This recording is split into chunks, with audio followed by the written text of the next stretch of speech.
Padre, en esta tarde te damos gracias, Señor, porque nos has permitido llegar a este día, Señor, para tu gloria y tu honra, Señor. Gracias, Señor, porque tú eres fiel y verdadero, Señor, tú tienes nuestras vidas. En tiempos difíciles, Padre, en tiempos, Señor, cuando la humanidad o cuando el hombre, las personas, Señor, están pasando por aflicción, es cuando nuestro corazón se puede firmar más a ti. No quites de nosotros, Señor, tu mano, no nos separes, Señor, para que seamos fortalecidos, Señor. Aunque a veces sea, Señor, como un peso sobre nuestras vidas, Señor. Pero sin ellos, Señor, sin tu mano sobre nosotros, Señor, seríamos débiles, Padre, seríamos nada. Gracias, Señor. Ahora, Padre, vamos a tomar tu palabra, Señor. Santifica tu palabra, Señor. Que no tengamos, Señor, como en ella, Padre, como un desparpajo, Señor, que no la veamos como un momento nada más de salir y venir y platicar, Señor, sino de tener, Señor, esa armonía, Señor, por tu palabra, de añorarla, de sentirla, de vivirla, Señor, de venir a ella como el siervo que brama, Señor, por las corrientes de las aguas, Señor. Que así seamos nosotros por tu palabra, Señor. Y que esta palabra, Señor, nos ayude a crecer, nos ayude a formarnos, Señor, y a forjarnos también, Padre, para que podamos, Señor, seguir siendo, o seguir creciendo, Señor, a la estatura, al varón perfecto, a la plenitud de tu Hijo Jesucristo. Que nuestra meta sea esa, Señor, ser más como Él, Padre.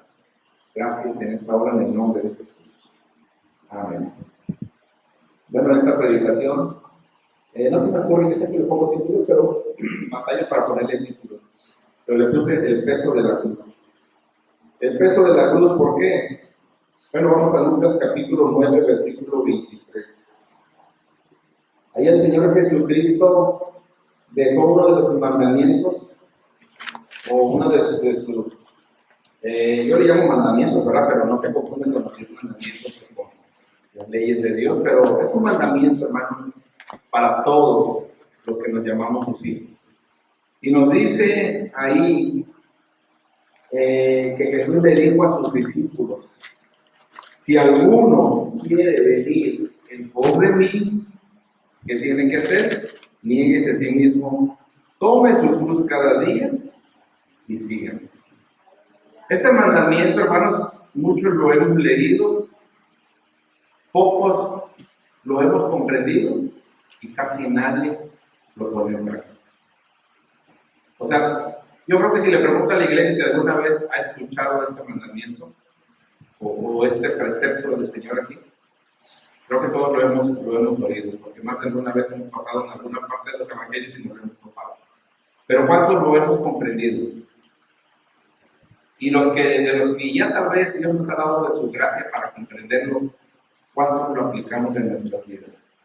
¿Cuántos nosotros tenemos la capacidad de decir: sí, yo cargo la cruz cada día, porque cada día se supone que estoy siguiendo al Señor ya como cristiano? Si hemos comprendido esto y no lo hacemos, pues estamos en un problema con el Señor. Porque el Señor lo dijo con un propósito, ¿verdad? El Señor siempre que decía algo, lo hacía con un propósito. Jehová de los ejércitos, cuando digo Jehová de los ejércitos me refiero al Padre, cuando Él también hacía algo, siempre lo hacía con un propósito, y a veces hasta 2 o 3 propósitos en una sola cosa. Pero lo que el Señor quería, ¿verdad?, enseñar es que nosotros, hermanos, viviéramos en algo que se llama abnegación, negarnos a nosotros mismos. Pero la cruz significa, primeramente, aquel lugar donde hay que subir. Pero antes de subir, tenemos que cargar con él. Por eso le puse el peso de la cruz, porque aunque usted no la puede ver aquí, la cruz era algo grande, tanto que un hombre tenía que colgar de ella. Que dice la Biblia que Jesús colgó del madero, significa, o sea, colgó, estaba por encima del suelo. Entonces quiere decir que era alta esa cruz. Entonces, si nosotros imaginariamente vamos a decir que en promedio medimos unos 70 todos aquí, en una cruz de 2 metros, de un no sé, un polín de 2 metros, ¿sí? Que lo tuviéramos que cargar, es un peso considerable. Imagínense que a partir de hoy aquí yo haya traído 20 cruces y yo le digo a cada uno, ven tu cruz y yo le aseguro que va a llegar un momento en que usted se va a cansar de esa cruz, porque va a ser pesada, le va a empezar a calar aquí. A lo mejor vamos a buscar estrategias y se va a poner alguna cosita para soliviar, como dicen por ahí, para ayudar a que no le lastime tanto el peso de la madera, porque se le va a incrustar las orillas. Todo eso que puede influir en usted, lo va a tratar de evitar. Y va a llegar un momento en que ya ni con eso, con aquello que se puso, va a ser insuficiente para aguantar el peso de la cruz. Entonces usted va a llegar en un momento a querer bajar la cruz. Pero Jesús nunca habló de eso. Nosotros tenemos que cargar esa cruz. Ahora, yo estoy hablando en un sentido literal de cargar una cruz.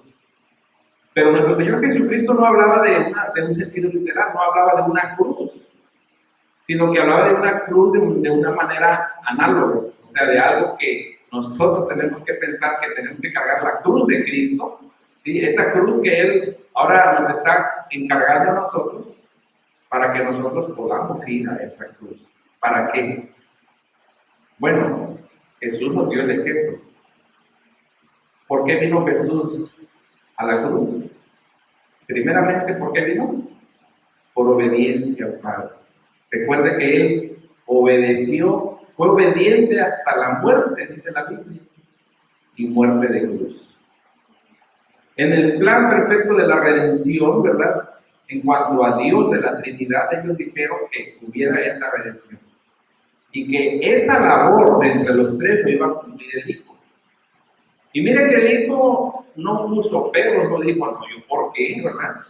Yo por qué voy a sufrir por esos hombres y mujeres. No, Él fue obediente.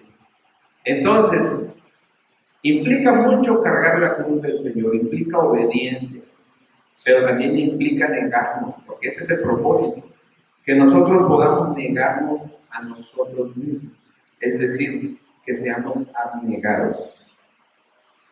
Entonces, Jesús nos está diciendo aquí que Él está buscando discípulos, personas que respondamos, hermanos, a todo lo que Él es y a todo lo que Él se ofrece, pero que nosotros lo hagamos con una fe, que tengamos fe.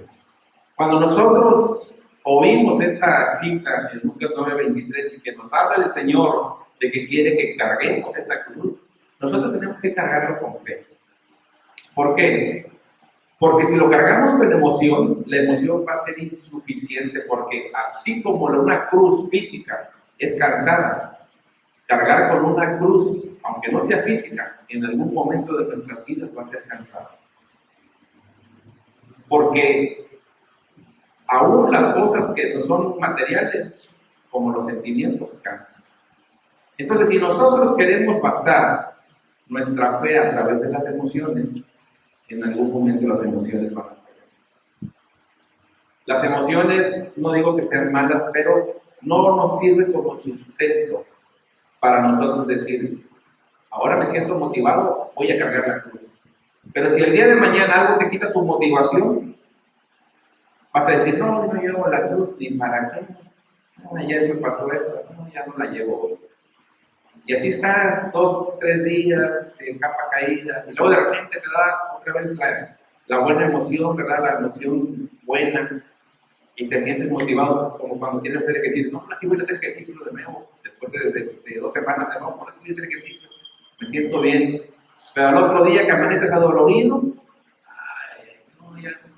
y ya te pasas otras 2 semanas. Entonces no podemos depender de la emoción para la fe. Nosotros, para poder nosotros depender, necesitamos la fe.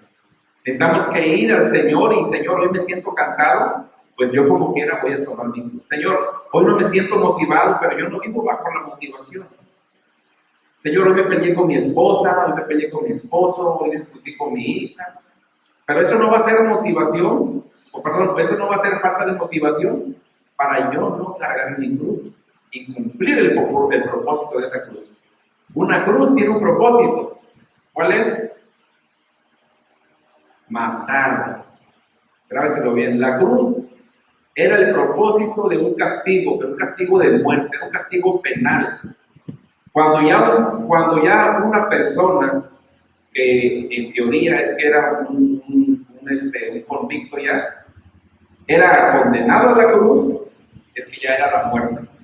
Es como lo que hoy pudiera ser la inyección letal, como en hace años era la silla eléctrica, o la guillotina si nos vamos todavía más atrás, o la hoguera si nos vamos todavía más atrás, ¿verdad? Son dictámenes de muerte. Los romanos usaban la cruz como un castigo, y era un castigo doloroso, porque tardaban a veces días en morir. Por eso se dice que la Biblia que se asombraron de que Jesús ya hubiera muerto, porque por lo regular tardaban más en tiempo de morir. Pero sirve la cruz para matar a alguien, o para matar a algo. ¿Y cuál es eso lo que se tiene que matar? Ahorita vamos a llegar a ello, ¿sí? Entonces, nosotros, a donde quiera que yo vaya, tengo que llevar esa cruz. Porque nosotros, hermanos, estamos expensas todavía a nuestra carne. Nuestra carne está ahí, nuestro ego está ahí, nuestra vanidad está ahí, nuestro yo está aquí todavía con nosotros. Aún todavía está aquel rezago de aquel hombre de lo que tal vez era usted, ya no diciendo groserías, ¿verdad? Porque eso ya no cabe, ¿verdad? Pero sí todavía se enoja, todavía se airea, si no sé si existe esa palabra así, pero se llena de ira, pues.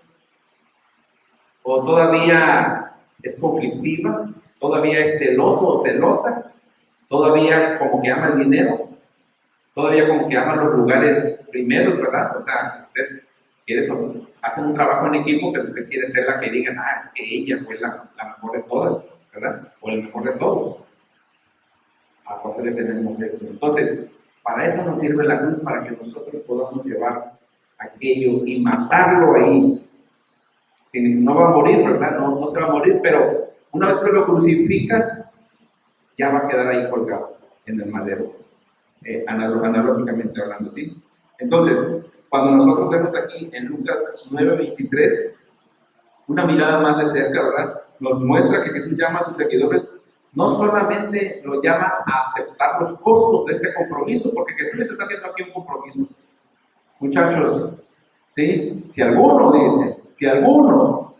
de ustedes quiere venir en pos de mí, bueno, vamos a hacer un compromiso. Cuando usted se casó, ¿cuántos estamos casados? Hacen la mano sin miedo, ¿verdad? Bueno, ¿verdad? Tampoco quiero cobrar nadie. Pero hicimos un compromiso con nuestro cónyuge, nuestra cónyuge, ¿verdad? ¿Qué fue el primer compromiso que hicimos con ella o con él? Amarle, ¿verdad? Y serle fiel, ya va implícito, ¿verdad? Y porque si lo vamos a amar a él, yo nada más puedo amar allá a una mujer, nada más a Laura, en el sentido de esposa.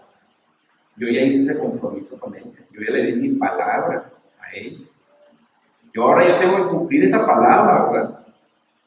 Ya no es la jovencita de cuando yo me casé, ni yo soy el jovencito de cuando nos casamos. Igual usted con su esposa y su esposo. El cuerpo de su esposo ha cambiado, el cuerpo de su esposa ha cambiado, el cuerpo de mi esposa ha cambiado. Y nuevas mujeres vienen, ¿verdad? Jovencitas, con mejor cuerpo tal vez que el de mi esposa. Pero si yo le dejo lugar a mi carne, tal vez mi mirada puede llenarse con los cuerpos de las muchachas más jóvenes. Y entonces yo empiezo a romper mi compromiso con mi esposa. Y Jesús habló sobre esto cuando dijo, ¿verdad? Que el Señor dijo que si ibas y estabas con una mujer, pues ya era pecado, ya estabas adulterando. Pero yo digo que ya desde cuando la estás mirando y deseando, ya estás adulterando. Jesús lo llevó a un nivel todavía casi imposible de evitar, porque ayer precisamente hablábamos sobre los pensamientos que nos vienen, ¿verdad? Esos pensamientos que a veces no podemos controlar, que vienen por lo que cómo luchar contra ellos, pero a veces te vienen y no tienes que hacer.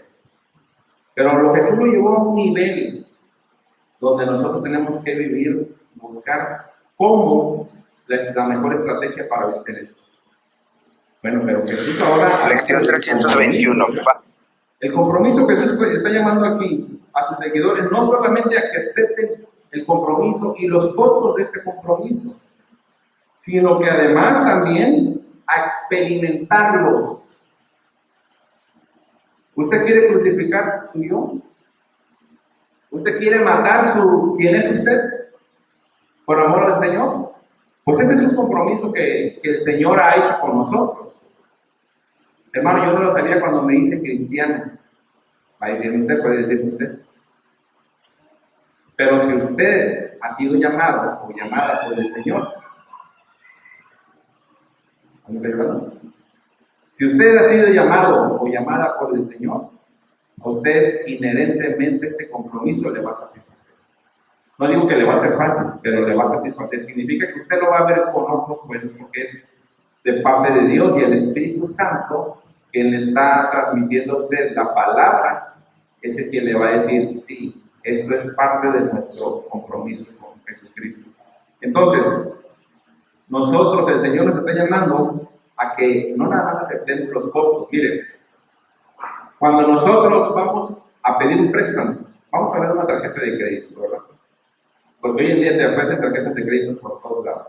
Cada vez que voy a Soriana, no queda tarjeta para la vela. Mire que el 3% de monedero electrónico, que no sé qué, que no sé cuánto, que no sé qué.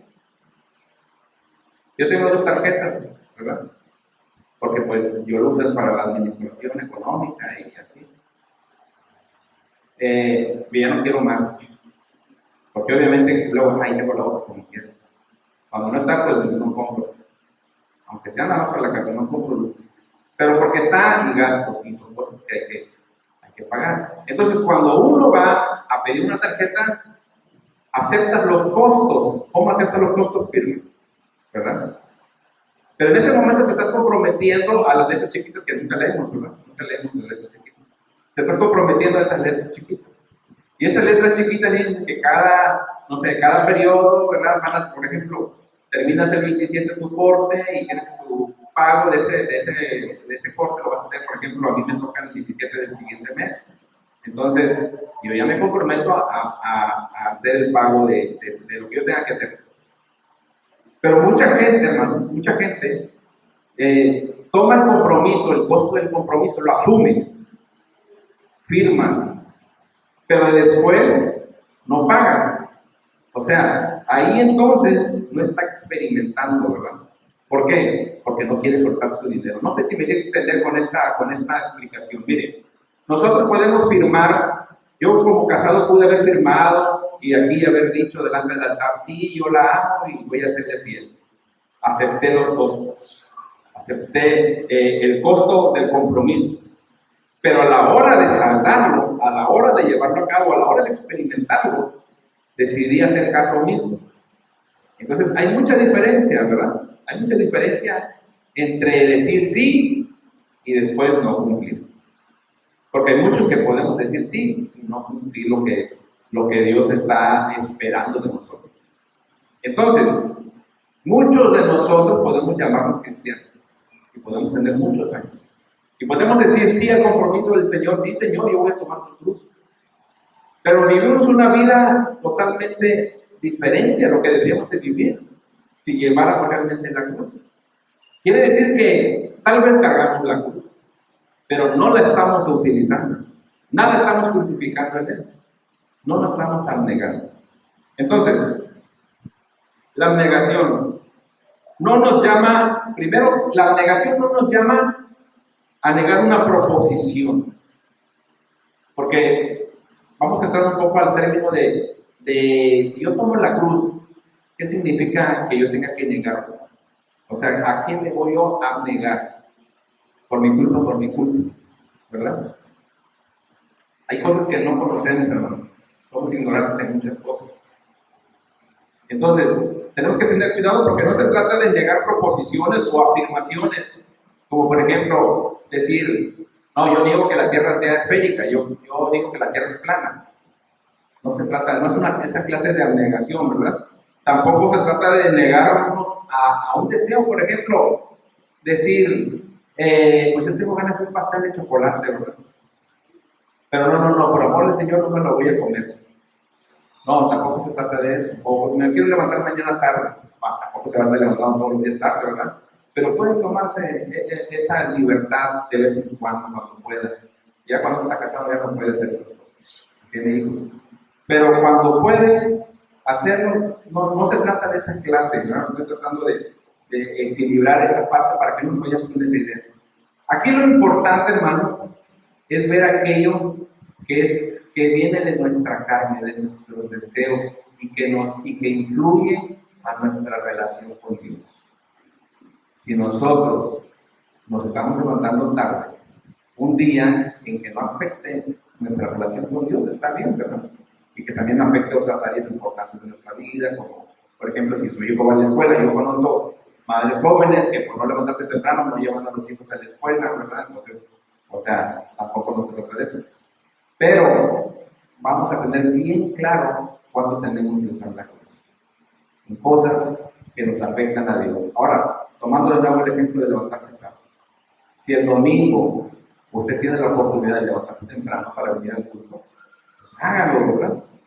Hágalo, ahí no va a aplicar. Entonces, ahí usted puede usar la cruz para decir, voy a crucificar ahora ese deseo de mi carne. Porque hoy es tiempo de ir a la casa de Dios. Hoy es tiempo de ir al templo. Voy a poder llegar a buena hora a la iglesia. Recuerden que el culto empieza temprano y podemos iniciar. Entonces, tenemos el ejemplo de Pedro en Lucas capítulo 22.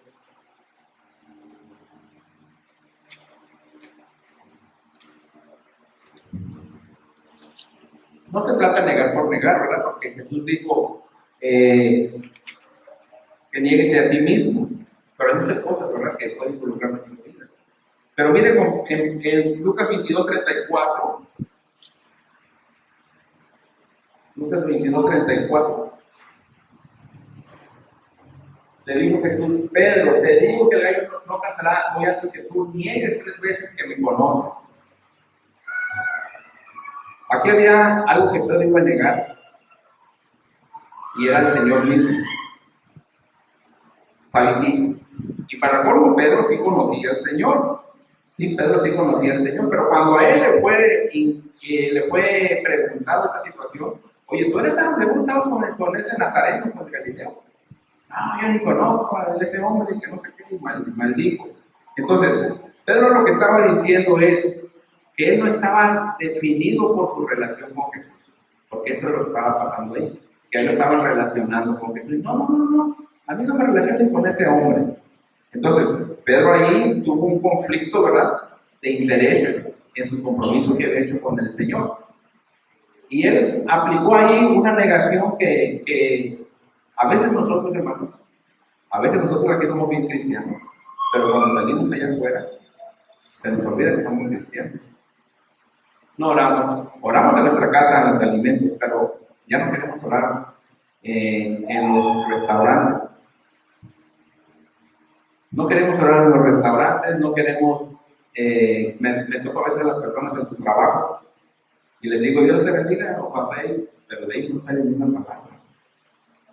¿Por qué la situación? Le da pena que sepan que es cristiano. Les da pena que sepan que son del Señor. Niegan al Señor. Lo niegan ahí con su actitud, con su forma de ser. Claro que ¿por qué lo digo esto? Porque los conozco, los trato y aquí me hablan y me dicen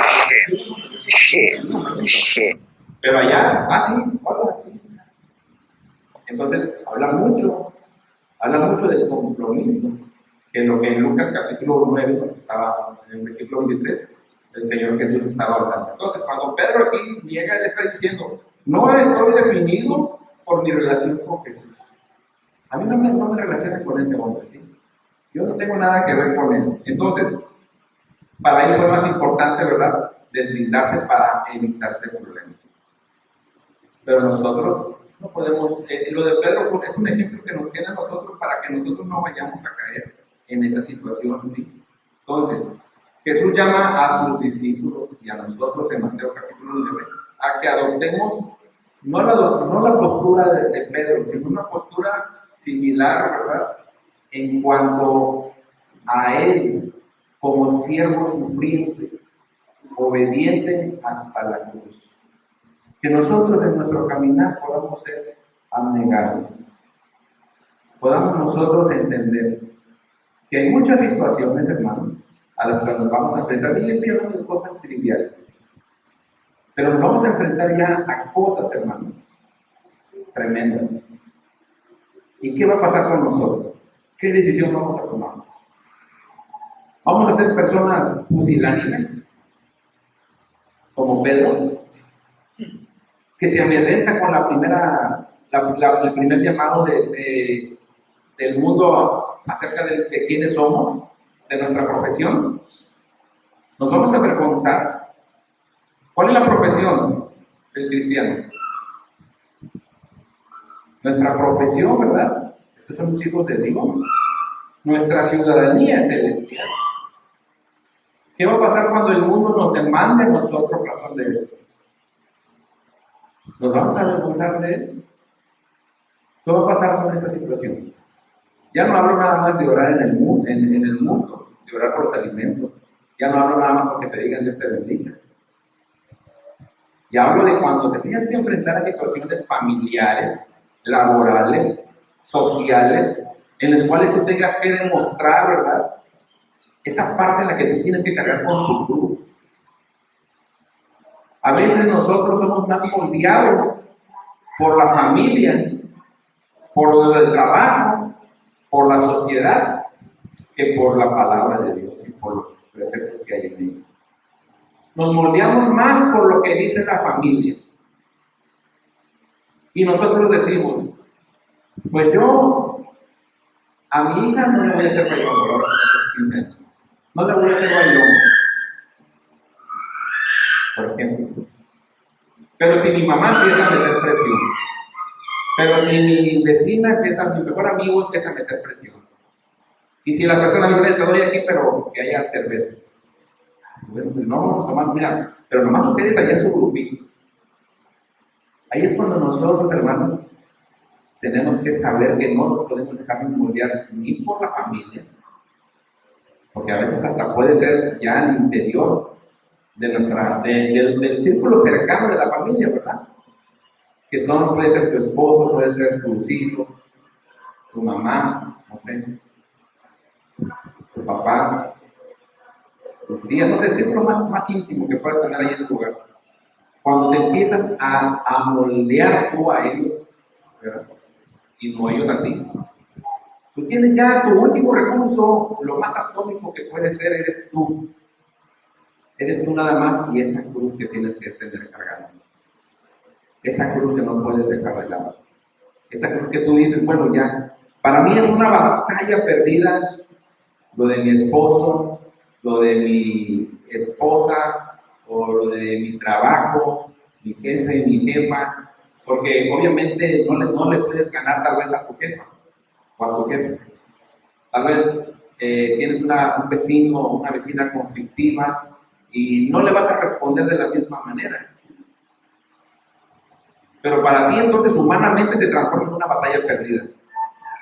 Porque dices, no voy a tomar las mismas armas que él, no le voy a salir de agitar y a pelearme a golpes con el vecino, lo voy a golpear y ya gané, y luego hacer eso terminas perdiendo, porque eres un hijo, una hija de Dios. Entonces, llegar a esa solución no se puede. Humanamente es una batalla perdida. Pero como tú sí quieres hacer eso, llevas eso a la cruz. Sabes que se te va a venir el vendaval.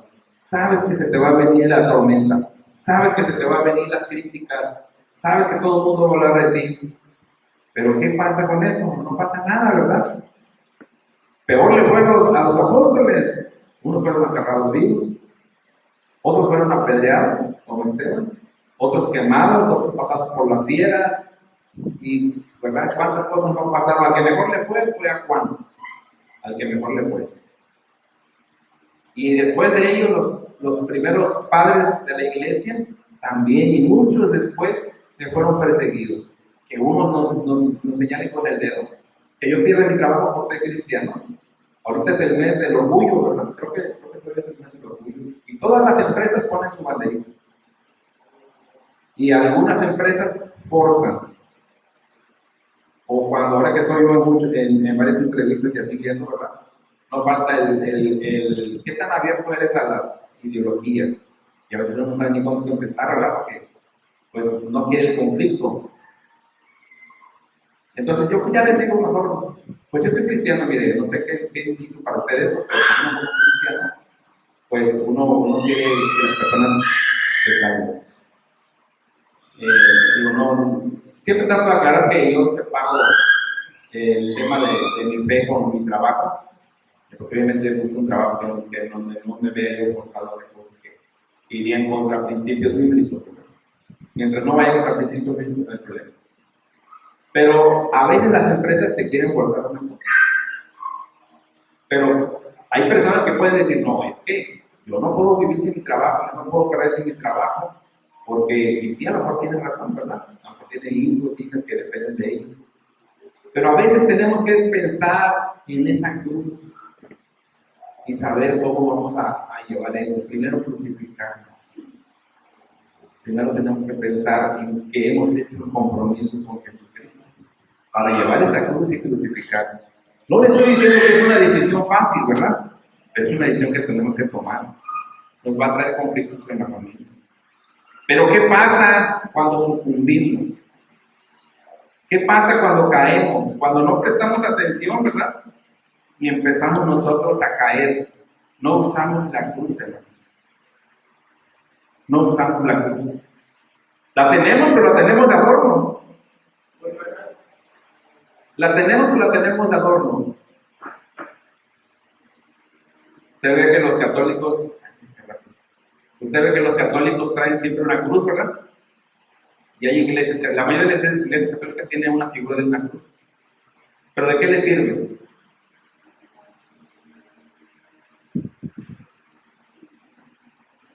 Van y hacen quinceañeras a los templos católicos. Y está en la cruz y la ven y la tocan, ¿verdad? Y hasta se van y se inclinan, se quitan el sombrero porque ven a Cristo crucificado ahí. Mucho respeto y reverencia. Y presentan a la quinceañera o a la novia y le dan la hostia. A los españoles la hostia, ¿no? La hostia. Pero saliendo de ahí a la fiesta, bailes y borracheras y terminan en balazos en algunos y pleitos. ¿Y aquello? ¿De qué sirvió aquella cruz? De nada. Miren, a veces no somos muy diferentes ahí.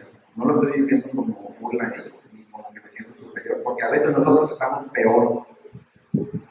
Porque nuestra cruz no es una cruz real como la de ellos, o sea, no es una cruz como la que ellos tienen ahí, pero tenemos una cruz que cargamos todo lo que deberíamos de estar cargando todos los días. Pero adivinen que a veces no la traemos, pero no sirve de nada porque no, esa cruz, si la paro aquí, va a lastimar a mi esposo, va a lastimar a mi hijo, va a lastimar a mi jefe, va a lastimar a la sociedad, va a lastimar a la iglesia, porque a veces no digas eso porque la iglesia se va a lastimar. Dijo un pastor, le decían, no prediques sobre el infierno porque la gente se ofende. Pues si la gente estaba ofendiendo a Dios por mucho tiempo, que la oigan para que se transformen sus corazones. Pero esa cruz, hermano, no la queremos usar porque no queremos lastimar a mi familia, a mis amigos, a la sociedad. No, háganles así mejor. ¿Y de qué nos sirve? ¿Y a dónde nos lleva esto? Nos lleva, hermanos, miren, a algo que se llama adulterio. Porque el adulterio no nace de pronto, ¿verdad? Pero ¿cuál adulterio, hermano? ¿De quién está hablando, hermano? ¿Quién se metió quién casado o casada se metió con alguien? ¿Quién sabe chisme? No hablo de ese adulterio, pero que es similar. Porque el adulterio, ¿verdad?, es cuando estás ya en un compromiso con alguien. Puede ser, hemos hecho un compromiso con el Señor. Y cuando tú no cumples tu compromiso, tú fallas. Le fallaste a alguien. Yo en mi caso, si rompiera ese compromiso con mi esposa, con otra mujer, yo le fallaría a ella. La fallaría porque le di a ella mi palabra. Pero en este caso estamos hablando de un adulterio espiritual. Estamos hablando de que hemos nosotros llegado a un momento en que la Biblia, hermanos, compara que nosotros le fallemos a Dios con la misma palabra que se usa para el adulterio sexual, para la fornicación sexual, para la idolatría de imágenes. Es la misma palabra que usa el Señor para describir cuando somos infieles a Él. Vamos a ir a Oseas capítulo 1, porque hay una analogía interesante, hermano. Hay una analogía muy bonita, bueno, no para nosotros sí, ¿verdad?, para entenderla, pero no para el que la vivió, que fue Oseas. Oseas 1:2. Vamos a hablar unas palabras fuertes, ¿verdad?, pero están en la Biblia y no hay otra manera que se puedan expresar. Dice que Dios le dijo a este hombre, mire, le dijo a Oseas, ve y tómate una mujer, ¿cómo? Fornicaria. ¿De quién estaba hablando? No me refiero del nombre. ¿De qué tipo de mujer? De una prostituta, ¿verdad? De una mujer de la vida. De una mujer de la vida galante, como decían. Y si usted lee la Biblia, dice por ahí un dicho que la prostitución es el oficio más antiguo del mundo. Pues fíjese, Judá ya iba a los centros de prostitución, Judá, de la tribu de Judá. Tanto que así que le engañó a su nuera y se metió con él. Ellos ya existían en esos tiempos. Salomón habló sobre eso. Cuando vayas por allá y te chistes, aquella mujer de ellas te va a decir palabras bonitas, palabras, pero cuidado, no caigas en esos olvidos. Cuando yo era joven y me iba así para el centro allá y bajaba, porque allá vendían unas, tenían un poco fuertecito. Hace años, así estaban en el. Y sí, pasaba ahí en las veces y me sentía yo acá galán porque decían, ay, guapo, que no sé qué, se quería calar. Tenía como 15 años, ¿verdad? Y yo así, métese. Hoy pasa y ya nadie hace nada, y ya lo quitaron. Pero todos esos caminitos por ahí habían mujeres prostitutas. Y te decían palabras, ay, guapo, ¿por qué tan solito? Qué bonita sonrisa. Y yo siempre tenía el teniente chueco. Y qué bonita sonrisa. Y yo, ¿teniente chueco de dónde, verdad? ¿De dónde? De ti. Pero ellos te dicen tal como dice la Biblia. Créeme que si hubiera tenido dinero, no. Pero ustedes sepan que no tenía. El caso es de que le dijo a este hombre el Señor, ¿verdad? Ve y toma una mujer fornicaria. Recuerden, Dios tiene un propósito de todo. Hay unos teólogos que dicen que no es que Dios le dijo a él, ve y tómate una mujer fornicaria, sino que fue como lo que hizo ¿cómo se llama? El que le dijo, Señor, voy a maldito Israel, ¿cómo se llama este Cristo? Balaam. ¿Se acuerdan que Balaam? Y Dios le dijo, no vayas. Señor, voy a maldito Israel, no vayas. Señor, bueno, ve, pero vas a decir que. Algunos teólogos dicen que hay una versión donde, o los judíos, porque tienen como que una explicación de esto, que dicen que no es que Dios le haya dicho eso, sino que Dios le dijo, bueno, ve, porque el otro estaba insistiendo.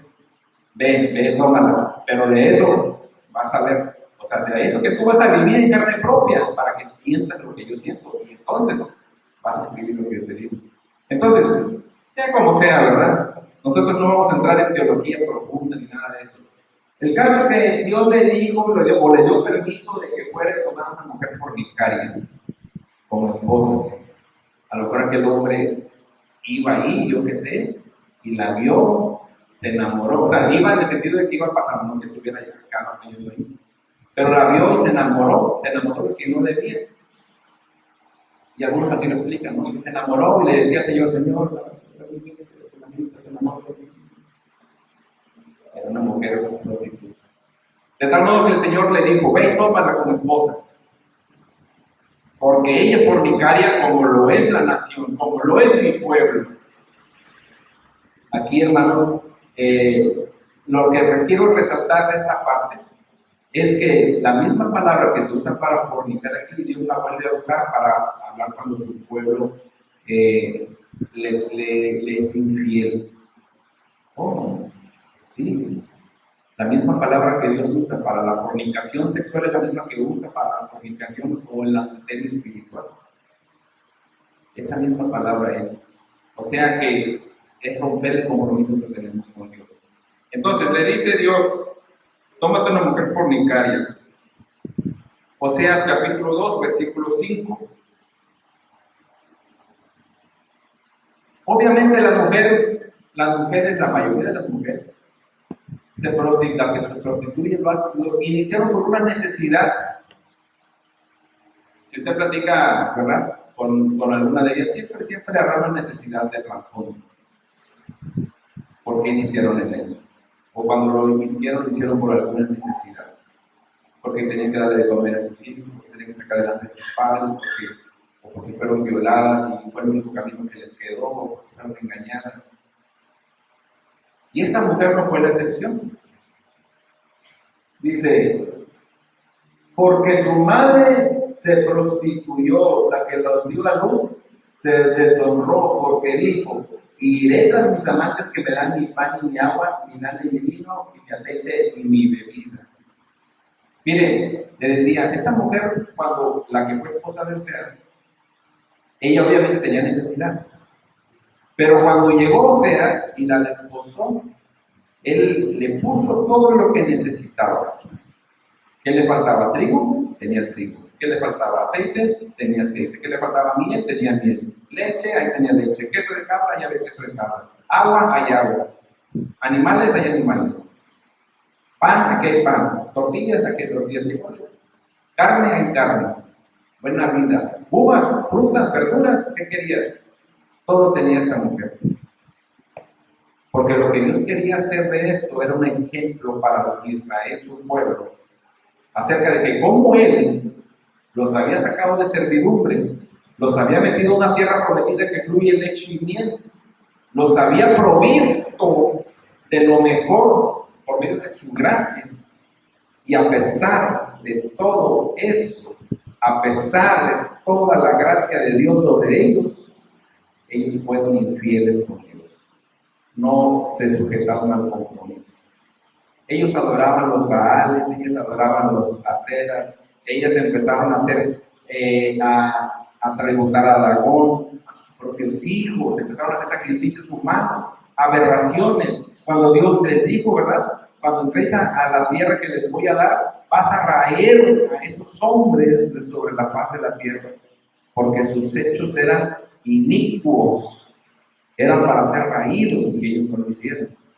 Y se empezaron a contaminar de ese pueblo. Por eso ellos, hermanos, Dios usó esto para mostrarles a ellos. Oseas capítulo 4, versículo 11, ¿verdad?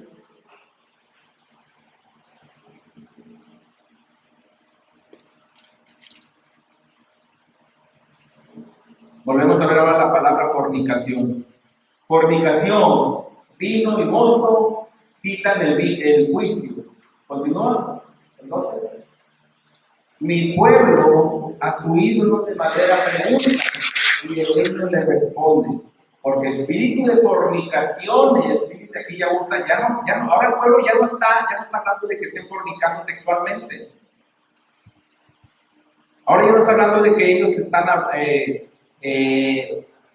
sexualmente no están teniendo relaciones con la imagen. Pero tomó el ejemplo de lo que leímos previamente de la esposa de Oseas y lo está llevando ahora al pueblo de Israel. Porque así como la esposa de Oseas, que tuvo todo, y después de unos años Fíjese, si usted lee bien Oseas, porque no vamos a ahondar en esa parte, si usted lee bien Oseas en su casa, Oseas tuvo 3 hijos, y yo le digo, a este ponle este, porque mira, cuando llegue unos años más va a pasar esto, y este nombre va a ser por eso. Después nace una niña, y para ella vas a poner este, porque cuando venga esto, mira, ahí es esto. Y para esta tercera que van a hacer, la vas a poner así, porque después, cuando pase esto, mira, es por esto, y le vas a decir al pueblo esto y esto. Y así se fue cumpliendo. Pobre Oseas, ¿verdad? Mala decisión, pero Dios permitió para que él pudiera plasmar el dolor cuando aquella mujer que tenía todo, ya no tenía por qué prostituirse, ya tenía un esposo que le había dado todo, ya empezó a hacerlo por gusto. Fíjense qué peligroso, porque ya lo empezó a hacer por gusto, ya no por necesidad. Ya lo empezó a hacer porque le gustaba el pecado de la fornicación, del adulterio. Bueno, en este caso ya era adulterio porque ya estaba casada. Ya le gustó, él ya dijo, volveré, como dijimos hace rato, volveré con mis amantes. Aquellos que antes me daban vino y ahora volveré. Pero no porque tuviera hambre, sino que ya tenía todo. Porque a Oseas lo engañaron. Y Oseas sufrió porque amaba a esa mujer, Oseas. Y entonces llorando vino y escribió, mira, ahora sí entiendo a Jehová de los ejércitos. Y aquí les dice, mira, mi pueblo, Oseas, mira, sí, a su ídolo de madera pregunta. Va a decir usted, hermano, que nosotros no tenemos ídolos de madera. Pero ¿cuáles son los ídolos que tienes en tu casa? ¿A qué le das más importancia que a Dios?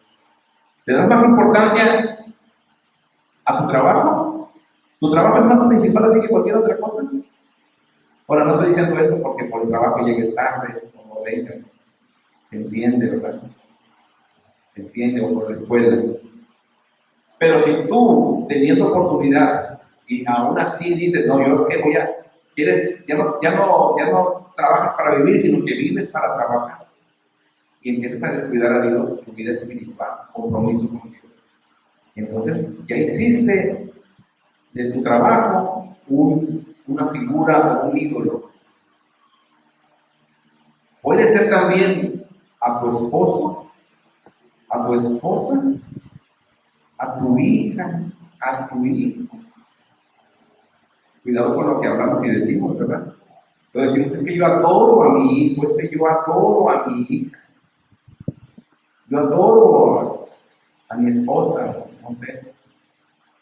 Yo he oído hasta personas decir que adoran su trabajo, cuando la palabra adoración tiene una connotación netamente divina y solamente se le puede dar a Dios. Tenemos que tener cuidado con nuestras palabras, porque nosotros con nuestras palabras confesamos y decimos, pero Dios está haciendo aquí esto. Mi pueblo de manera pregunta y el de ellos le responde, pues no le responde nada, ¿verdad? Porque espíritu de fornicaciones lo hizo errar. O sea, ellas quieren nada más como cuando la persona está tan metida en su mente de lo sexual que ve a una mujer, si es hombre, y que luego ve a otra, ya. O cuando es mujer, cuando mujeres tienen este problema también, se les llama ninfómanas. No sé cómo se le llamarán en hombres, pero en las mujeres se le llaman ninfómanas. Hoy conocen a un hombre y ya se acostaron con él, y mañana conocen a otro, o el mismo día conocen a 3 y con los 3 se acuestan. Pues así es como Dios describe al pueblo, como personas que tienen espíritu de fornicación, y dejaron a su Dios. No dicen, lo dejaron para adorar a otro, lo dejaron para fornicar. A mí lo que me sorprende es que sigue usando esa misma palabra. Y aunque uno la oye, dice, lo relaciona con sexo, pero aquí no está hablando de sexo. Habla de la inmoralidad espiritual delante de Dios. Pasa el siguiente. Dice, sobre las cimas de los montes sacrificaron e incensaron sobre los collados debajo de las encinas, álamos y otros que tuviesen buenas obras.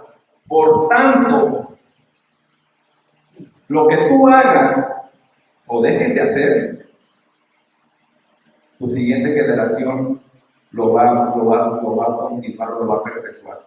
Dice, por tanto, vuestras hijas fornicarán.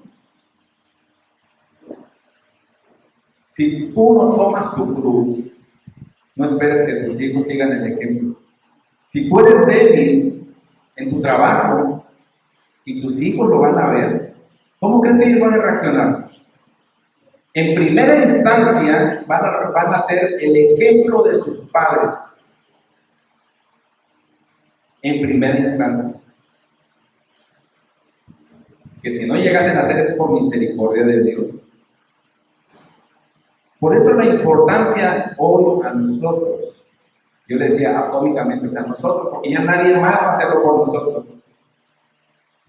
Basta de que el pastor ore por mí porque mire que soy pecador y no puedo. Basta de eso. El pastor no es un mago para orar y que fluya, ¿verdad?, hacia allá. Puede orar por ti.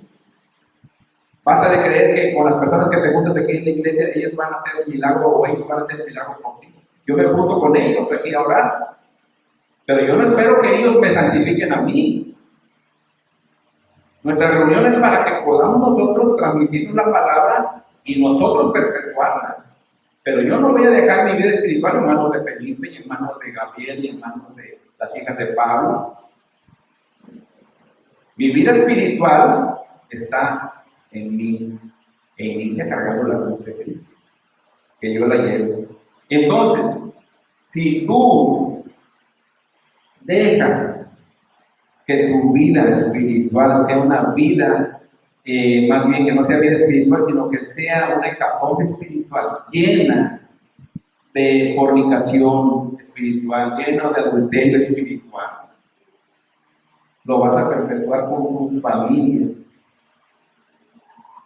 Dice la palabra, y vuestras hijas, cuando dice, por tanto, es el resultado de lo anterior, de lo que tú hiciste, o sea, de lo que leímos en el capítulo, en el versículo 11, en el versículo 12 y parte de este 13, de que sacrificaron a ídolos, que intentaron encollar, o sea, que hicieron cosas que a Dios no le agradaban y que tú las hacías y que tú, o que tú las permitías, o que tú las aceptabas y o que tú las, ¿cómo se dice?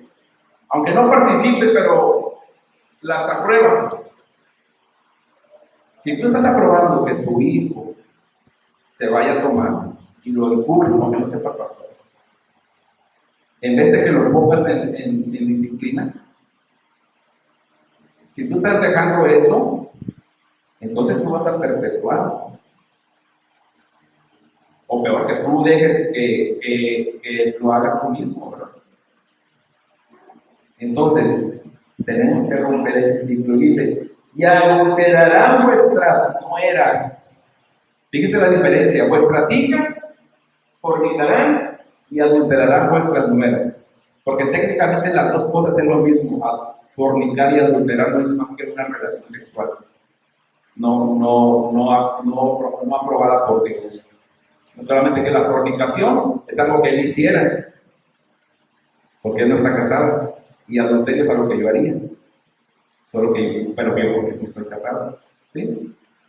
Eso sería. Entonces, aquí está hablando de las hijas, porque son solteras. Y las nueras, obviamente, no son nueras, no están casadas, por eso dice adulterio. Entonces, siguiente. No castigaré a vuestras hijas cuando forniquen. ¿Qué más? Ni a vuestras nueras cuando adulteren. ¿Por qué? Porque ustedes mismos se van con rameras y con malas mujeres, sacrifican. O sea, el círculo, si nosotros lo llevamos a un ejemplo aquí, a nuestro contexto de nuestra vida, tu círculo social importa mucho. ¿Con quién te juntas? ¿Con quién andas?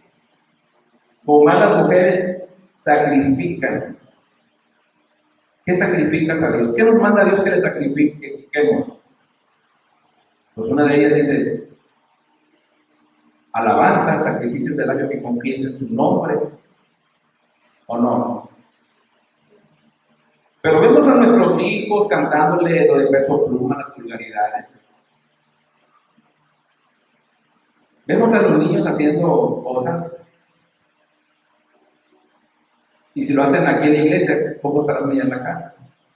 ¿Pero por qué? Porque la influencia que tienen de alguien por ahí, algo por ahí. Y no puede ser que los demás se den cuenta y ustedes no, o nosotros no. Pero no es que no nos damos cuenta, es que no queremos nosotros usar la cruz. El compromiso nos pesa. Por tanto, el pueblo sin entendimiento caerá. Y previamente la palabra dijo, ahí en Oseas, mi pueblo pereció porque le faltó entendimiento. Lo que tuvimos aquí entonces es un pueblo adúltero, el pueblo de Israel. Un pueblo adúltero, todo lo que vimos ahorita del pueblo de Israel. Pero vamos a ver en el Nuevo Testamento, en Mateo capítulo 12.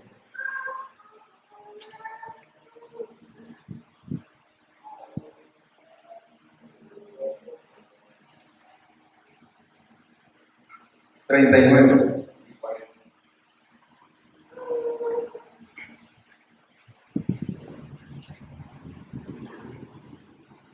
Jesús no llegó a Egipto. ¿Existía Egipto en ese tiempo? ¿Por qué no llegó a Egipto? ¿Alguien se le ocurre dar una respuesta? ¿Por qué Cristo no nació en Egipto? ¿O por qué no nació directamente allí en el centro del Imperio de Roma? O sea, en Roma. ¿Por qué nació allí en Jerusalén? Ahí en Israel. Por la profecía. Por la profecía, y aparte porque era su pueblo, ¿verdad?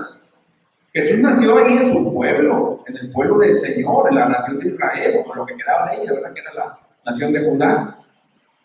Ahí nació Jesús porque era su pueblo. Entonces, es su pueblo donde Jesús estaba. Pues a ellos los llama y les dice, la generación mala, y me llama la atención la palabra que usa después, y adúltera, le manda señal. La generación mala y adúltera. No sé cuántos años habían pasado no, la verdad no busqué ese dato. ¿Cuántos años pasó de Oseas hasta Jesús? Pero no había cambiado mucho la relación del pueblo de Dios con Dios. Seguían siendo adúlteros. Jesús les dice a ellos, porque los fariseos, los que técnicamente conocían más de teología que el pueblo, venían con Jesús a confrontarlo, y Jesús les llama adúlteros. Pero no era porque estuvieran en relaciones sexuales, sino porque estaban en la misma actitud que tenían aquellos que fueron sus padres, ¿verdad? Sus ancestros. Seguían ellos siendo infieles a Dios. Tal vez ya en otras formas ya no tenían esos sacrificios encollados, ya no tenían esas imágenes, pero ahora con aquella filactería y aquella forma de ser, Jesús les llama a ellos adúlteros. Aquellos querían señales, y por más que veían señales, nunca estaban contentos. Y veían que sanaban enfermos, veían que levantaban muertos, veían que multiplicaba el pan, porque a poco no iban a oír ellos. Si fueron 5,000 personas, a poco todo el mundo se cayó en milagro. No, llegaron a Dios de ellos. Pero ¿qué pasó? Que seguían pidiendo señales, pero Jesús sabía su corazón. Ellos tenían un corazón adúltero. No vivían en el compromiso que tenían que tener con Jehová de los ejércitos. Ese compromiso implica fidelidad a Él. Hermano, pero es que a veces no puedo. Bueno, usa la cruz. Para eso está la cruz. Para que tú y yo vayamos a Él, nos subamos y nos crucifiquemos. ¿Qué significa eso? Muchas cosas, ¿verdad? Como le decía al principio, a veces eso nos va a traer conflictos. A veces tenemos que entrarle al conflicto para arreglarlo en la casa. El niño no molesta, hermana. A ustedes no, pero a mí sí, dice el hermano. Entonces, aquí lo que estamos teniendo entonces, hermanos, es que el pueblo no ha cambiado nada. Miles de años y seguían igual. Mismo pueblo judío. Pero llegamos a Romanos capítulo, versículo 40. Ahora vamos a Romanos 2, versículo 17. He estado enfermo desde el domingo. Primero los martes, porque fue el domingo en la noche, más lunes y martes, fiebre, dolor de cuerpo, así, escalofríos, toda la noche temblando, así, luego se me quitaba, o sea, andaba haciendo este galuto, y diarrea, luego me paraba la diarrea otra vez aquello, y así. Y nada tembloroso, pero era como una fecha y se me va a quitar. O sea, que no, entonces he estado tomando mucha agua. Ahorita nos comí un poco de sopa y le eché un poquito de sal para que me diera de pronto tomando mucha agua. No creo que ando crudo.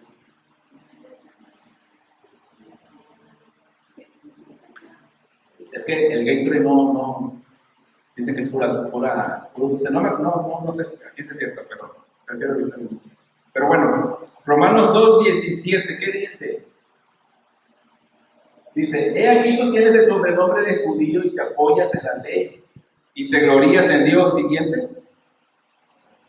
Y conoces su voluntad e instruido por la ley apruebas lo mejor. Siguiente.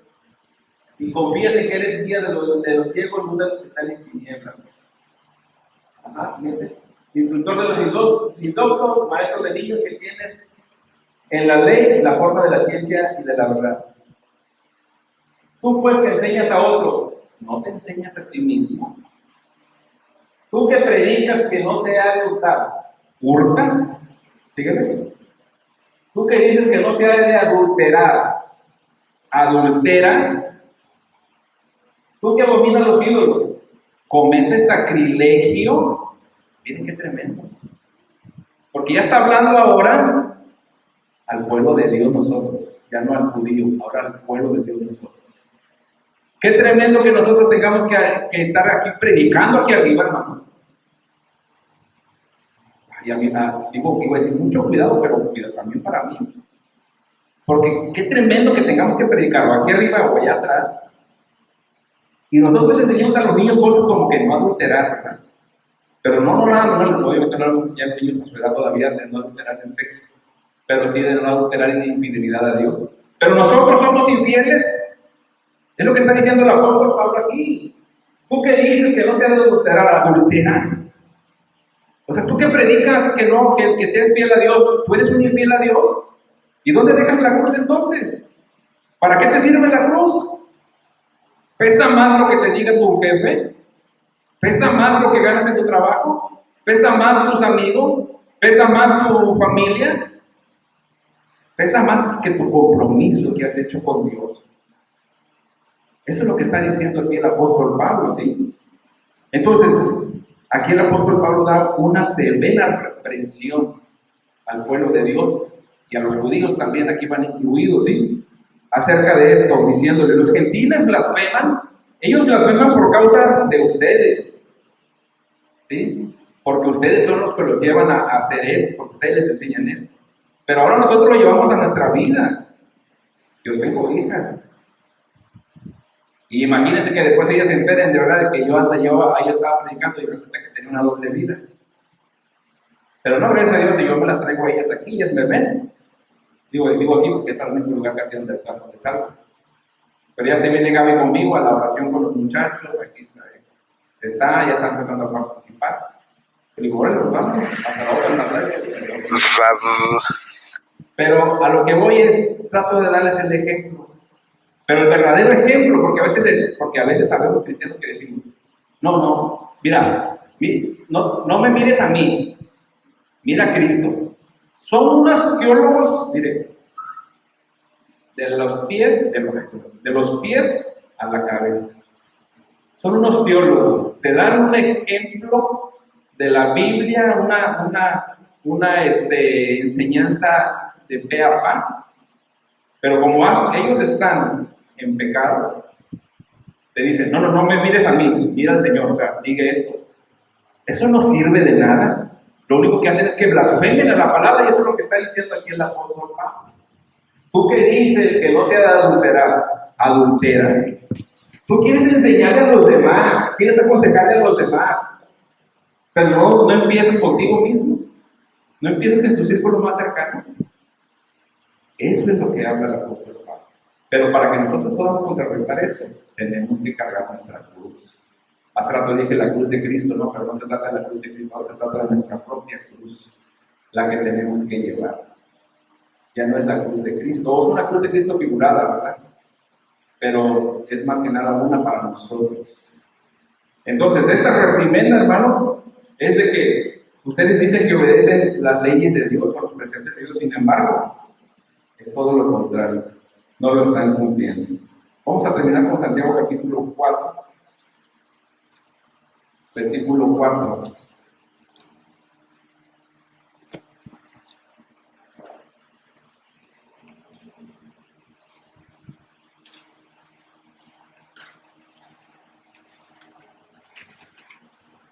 Oh, almas adúlteras, pero no lo dice así, pero dice, oh, almas adúlteras, tiene signos de interrogación.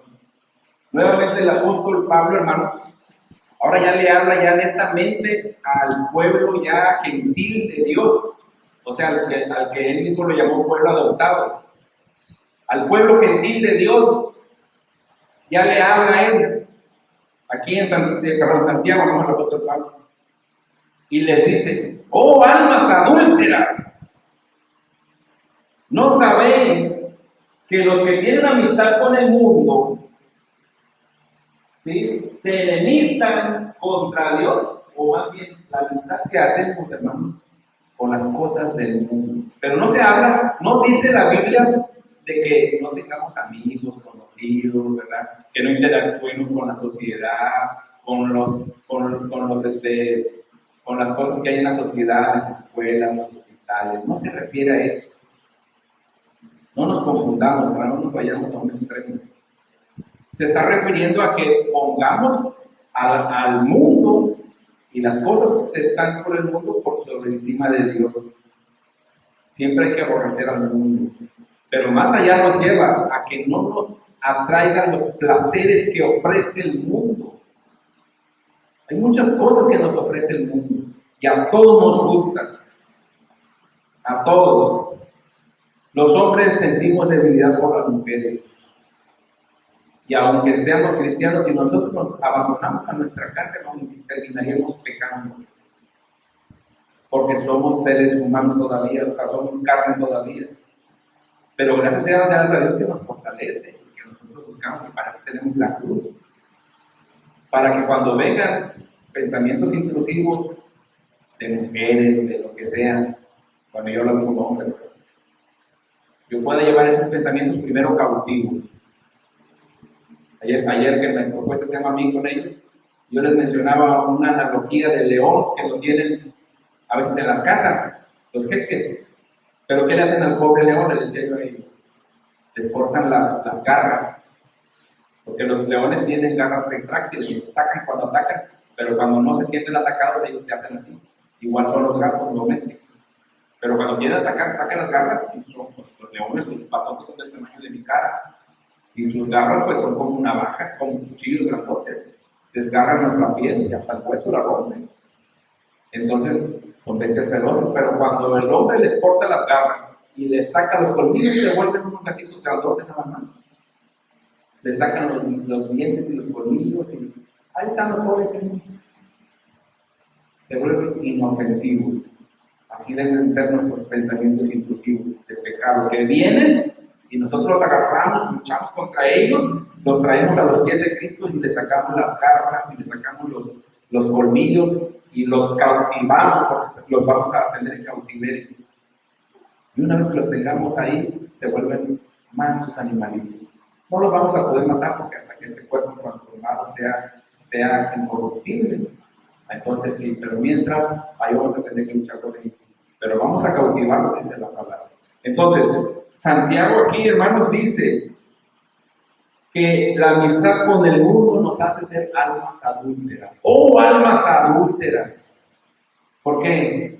Porque vamos caminando como hijos de Dios, pero volteamos a ver al mundo. ¿Se acuerdan de esa plática que a veces nos da el pastor, verdad?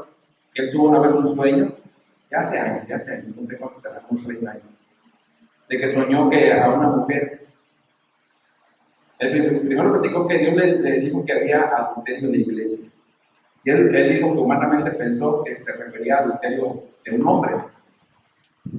Pero después Dios le reveló otro sueño y dijo, no, yo no dije adulterio sexual, adulterio. Pero él se quedó con la duda, ¿por qué? Hasta que Dios le dijo que fuera a Santiago y se tocó con Santiago. Y ahí por primera vez se dio cuenta de que también podemos ser adúlteros en nuestro corazón con Dios. Pero nos hemos dado cuenta que el pueblo de Dios desde el principio se comporta de esa manera. Pero aquí ya está hablando acerca de que cuando vamos caminando como y él en la visión del sueño veía esta mujer que caminaba hacia la meta, ¿no? hacia el hombre de blanco, ejemplificando al Señor Jesucristo. Y atrás había un hombre de negro ejemplificando a Satanás y el mundo. La mujer caminaba 2, 3 pasos, 4, 5 tal vez, pero se detenía y añoraba lo que antes había dejado. ¿Quién le hizo eso? Ahorita lo que leímos. La mujer de Oseas. Porque ya teniéndolo aquello por gracia que Dios le dio, que Dios le proveyó, a través de su esposo, ella todavía dijo, ahora volveré con mis amantes. Y a veces así estamos con mi iglesia, ¿no? Volteando a ver allá a nuestro amante Satanás, que fue un tiempo, porque nos proveía, ¿verdad?, de cosas mundanas, lo que el mundo piensa que son placeres. Drogas, alcohol, sexo desenfrenado. Porque Dios no está peleado con el sexo, pero en su debido entorno y en su debido momento. Todo en su debido momento. Gózate con la mujer de tu juventud. Es un buen entorno, es un buen momento. Pero no antes ni no fuera de ese entorno, porque a Dios no le desagrada eso. Pero entonces él veía en ese sueño que la mujer se volteaba y estaba llorando. Y luego seguía caminando, luego se paraba. Oh, almas adúlteras, así estamos nosotros, como que jugamos a que somos sí, pero volteamos al mundo. Ah, qué bonito, sí, qué bonito. Los carnavales y todo eso, ¿verdad? Todo eso que es el mundo, los bailones. Mire, antes, hace unos 15, 20 años, era muy difícil que las personas compartieran música del mundo. Pero hoy en día se rompió eso y ahora como que ya les importa poco y le da igual compartir una alabanza de Marco Witt, que es de Romero, como de Ricardo Arjona, como de Bad Bunny, de cualquiera de ellos, porque ellos dicen que no es malo. ¿Sí? Entonces, eso habla de que el mundo se ha metido a sus vidas. Eso habla de que el mundo es permitido en sus vidas. Ahora, y si tú estás en ese entorno, y si tú lo permites, ¿sí?, entonces tienes que replantearte qué también estás usando esa cruz. Primero tú, porque a lo mejor tú te estás gozando con eso. A lo mejor tú estás, a lo mejor dices, no me estoy gozando, pero lo estás aprobando. ¿Sí? Acuérdense que Pablo no aventó una piedra contra Esteban, pero él aprobaba su muerte. Él estaba diciendo, pero mate. Entonces, tengamos cuidado con eso. Cuando nos satisfacemos con el mundo, hermanos, somos un pueblo que ha traicionado a Dios. Si nosotros nos llenamos de satisfacción con el mundo, no somos muy diferentes a la nación de Israel que iba a ofrendar a otros dioses. No somos muy diferentes a los católicos que van y se persignan de la cruz. No somos muy diferentes. La cruz que se supone tenemos que cargar no se está sirviendo de nada. No la estamos cargando. Si la estamos cargando de otros. Porque acuérdense, podemos hacer el compromiso, firmar, pero no podemos estarlo llevando a cabo. Podemos hacer eso. Si no, sí. Tengo que decir, no va a haber ahora, no es nadie. Tengamos cuidado con eso.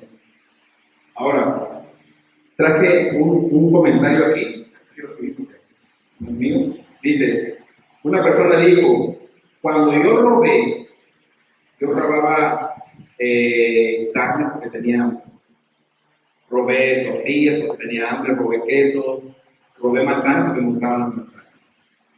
Cuando me convertí, me arrepentí de algo, dice, no me molestó mucho el que yo robara. Lección 321.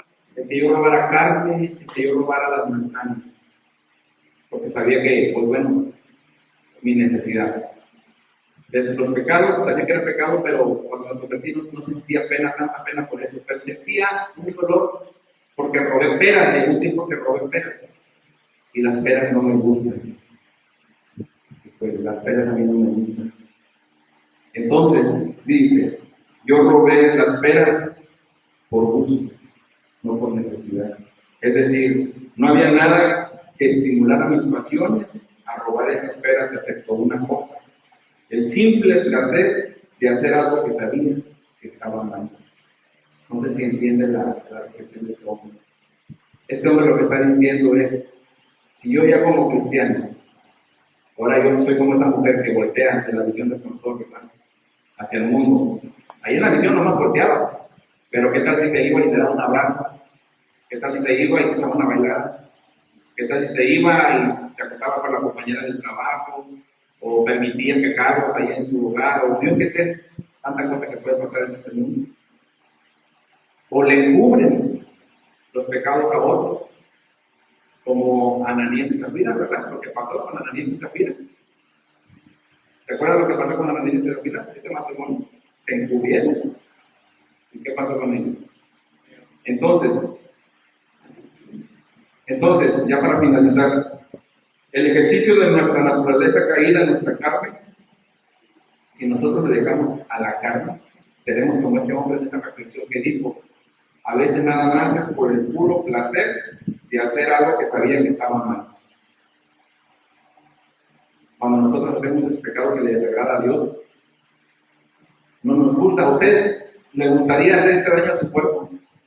No, yo creo que nadie, ¿verdad? Pero lo hacemos. No nos cuidamos, etc. Pero bueno, eso al final de cuentas se preguntará para nuestra salud. Pero ya no en el área espiritual. Si sabemos que tenemos que orar, no lo hacemos. Si sabemos que tenemos que leer la Biblia, no lo hacemos. Si sabemos que tenemos que congregarnos, no lo hacemos. Cosas básicas para los cristianos. Si sabemos que tenemos que proclamar el Evangelio, no lo hacemos. Cosas que tenemos que hacer. Entonces, si nosotros, los hermanos, no usamos la cruz de Cristo, nuestra carne se va a ir engrandeciendo. Y entonces, a nuestra carne no va a querer hacer cosas por el puro placer de hacerlo. No porque tenga necesidad, nada más por el puro placer de hacerlo. Mire, cuando yo engordé mucho, me di cuenta que yo engordaba porque yo comía y como había mucho, le decía, tengo que aprovechar. Y luego de repente ya viene la sensación de llenar, pero después me di cuenta que si comía lento y daba tiempo a la digestión, me llenaba. Entonces, mi cuerpo, mi carne, lo único que me hacía en mi mente es, come, porque come, aprovecha, ¿verdad? Y no es así. Ese es un ejemplo burdo que estoy utilizando, pero no le debemos jugar a nuestra naturaleza, porque aunque ya no estamos caídos, los que están caídos, la naturaleza carnal caída, ellos no tienen modo de no dejar de pecar. Ellos siempre están pecando porque ellos no tienen el modo. No nos podemos comparar a ellos. Ellos están lamentablemente en el reino de las tinieblas. Pero nosotros no tenemos un pretexto. Señor, es que mi carne no. Nosotros tenemos la cruz de Cristo. Para eso nos sirve, para crucificarla, para ir a Él. Amén. Entonces, hagamos uso de ella. Hagamos uso de ella, la tenemos, carguémosla, ya hicimos el compromiso, bueno, pero ahora Señor, vamos a asumir el compromiso, la vamos a sufrir. Pero que a lo mejor me corren de mi trabajo, pues, si a Dios le place que así sea. Y si batallo después para conseguir, pues el Señor sabe. Pero hay que asumir el compromiso. O que mi familia se va a enojar, pues me consigo otra familia. Pero tenemos que asumir el compromiso con Dios, no dejarlo para mañana. Póngase de pie, vamos a orar. Vamos a orar ahí en su lugar.